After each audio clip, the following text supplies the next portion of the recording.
कार्यकर्त्यांना सांभाळताना नेत्यांची सत्वपरीक्षा, रॅलीमध्ये बिर्याणी, शीतपेयांची तजवीज, प्रमुखांसाठी एसी मोटारी. रणरणत्या उन्हात निवडणूक प्रचाराचे आव्हान पेलताना उमेदवारांची सारी भिस्त कार्यकर्त्यांवर आहे. मतदारांना सांभाळतानाच कार्यकर्त्यांची मर्जी जपावी लागत आहे. जितकी गर्दी जास्त तितकी जिंकण्याची हमी जास्त, अशा भूमिकेतून लोक जमवण्यासाठी उमेदवारांचा खटाटोप सुरू आहे.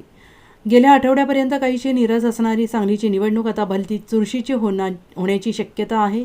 त्यामुळे कार्यकर्त्यांची गर्दी जमवण्यावर उमेदवारांचा भर दिसत आहे. गेल्या 15 दिवसात ठिकठिकाणी झालेल्या सभा, पदयात्रा, उमेदवारी अर्ज भरण्यासाठीची गर्दी, यामधून कार्यकर्त्यांना जपण्यासाठीची उमेदवारांची आणि नेत्यांची धडपड दिसून आली. उन्हाचा पारा 41 अंशापर्यंत पोहोचत असताना राजकीय हवा देखील तेवढीच गरम होऊ लागलेली. अशा उन्हात गर्दी जमवणं म्हणजे मोठं आव्हान ठरत आहे. सांगलीतून रॅली काढताना गर्दी दिसण्यासाठी काहींनी भलतीच गंमत केली. सभास्थळापर्यंत सोबतीला असणारे तथाकथित कार्यकर्ते सभा सुरू होताना मात्र दिसेना झाले. इकडे तिकडे पाहिले असता ते उन्हापासून बचावासाठी कडेला झाडांच्या आडोशाला जाऊन बसल्याचं दिसले. काहींनी जवळच्या बाटल्या रिकाम्या करायला सुरुवात केली होती, तर काहीजण गाड्यावरच्या कुल्फीचा आस्वाद घेत होते. Bureau report, SBN Marathi, Sangli.